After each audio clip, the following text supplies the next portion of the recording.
After the long 2-year wait since James Gunn and Peter Safran were announced to take over at DC Studios, and the reveal for this new phase of DC was revealed, we finally have the first Superman film in this new DC universe. Going into this film, I was skeptical, not due to James Gunn because he makes great films, but because of the DC track record over the years. I am glad to say that I was proven wrong. This film is everything a DC fan and a comic book fan in general could ask for. The DCEU is here, and it is here to stay. I had stated in a previous video how this film needed to show Superman as a symbol of hope and optimism, but could also incorporate dark aspects to the character, and this did exactly that. This film had the humor aspects to it, but it also was serious when it needed to be. Let's talk about the Justice Society. They were a much bigger aspect to this film than I had originally thought. Nathan Fillion did a great job as Guy Gardner and embodies the character great. Isabella Met said, embody Hawkgirl, and it is exciting to see that some heroes in this universe don't have a code and that they will kill. Eddie Gathegi as Mr. Terrific was the star of the show. He was the most important in this film, and the one who wanted to help Superman the most. Looking forward to seeing these three back in future shows and films, as they will be crucial in continuing to build this universe. The supporting characters in this film were also great. They all had their own unique personalities and didn't feel as if they were one-off characters. Jamie Olsen was the standout of these characters.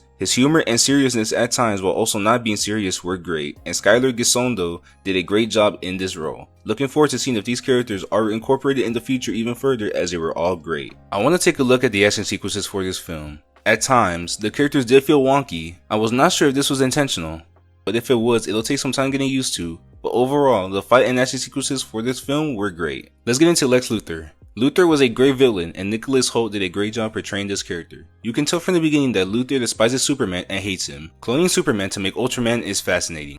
He studies Superman to be able to match his fighting skills to be able to make a clone who can do what Superman can do, but better. Making a rift between the pocket universes and the actual universe just to lure out Superman and risk all of humanity makes him an incredible villain. He even goes as far as to kill a man in front of Superman to try to get information out of him. He does get arrested at the end of the film for his actual plans being leaked to the media. This will not be the last time we see Luthor, and I am looking forward to seeing him in future shows or films. I want to take a look at the Pocket Universe concept that was introduced in this film. This concept was introduced in this film and it was used by Luthor. He kept prisoners in here who were a threat to him. We see that he kept Metamorpho locked in this prison and he uses him to make kryptonite to contain Superman. This concept will not be going away anytime soon, as Pocket Universes will be key in this new DC universe. Looking forward to see how they can use this in future shows and films, and if there will be any implications in this universe after the rift that was caused by the Pocket Universe was closed at the end of the film. I want to get into Superman's biological parents. The decision to have Superman's biological parents not be the saviors we think they are is an interesting twist. Superman had always thought that he was sent to Earth to serve humanity and protect them.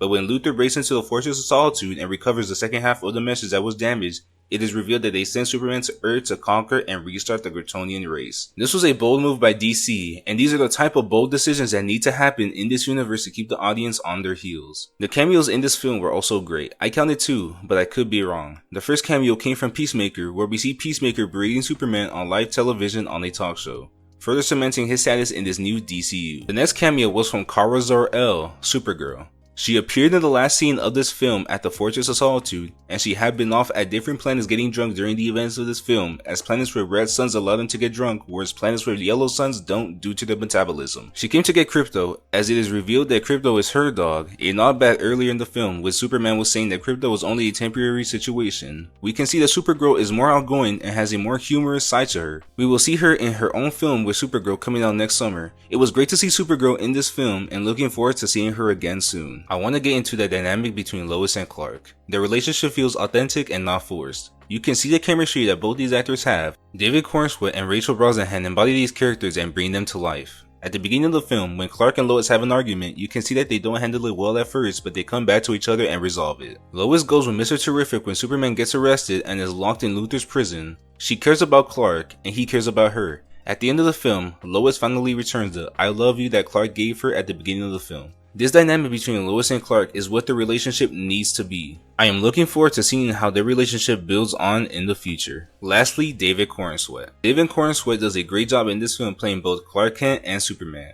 Many people doubted his ability to put on the cape and gave a great performance, but those who doubted were proven wrong. He embodies the characters of both Clark Kent and Superman, and this is exactly what the character needed. Looking forward to seeing where Superman's journey takes us next and seeing Cornsweet take on the role again. To end, this film is a great start to this new era of DC, and this new era is off to a great start. All we can do as fans is hope and see how the rest of this universe turns out. Follow us on SF Films HQ. If you enjoyed this video, make sure to drop a like and hit that subscribe button to help the channel grow. Turn on notifications to never miss an upload, and until next time, God bless. See you soon.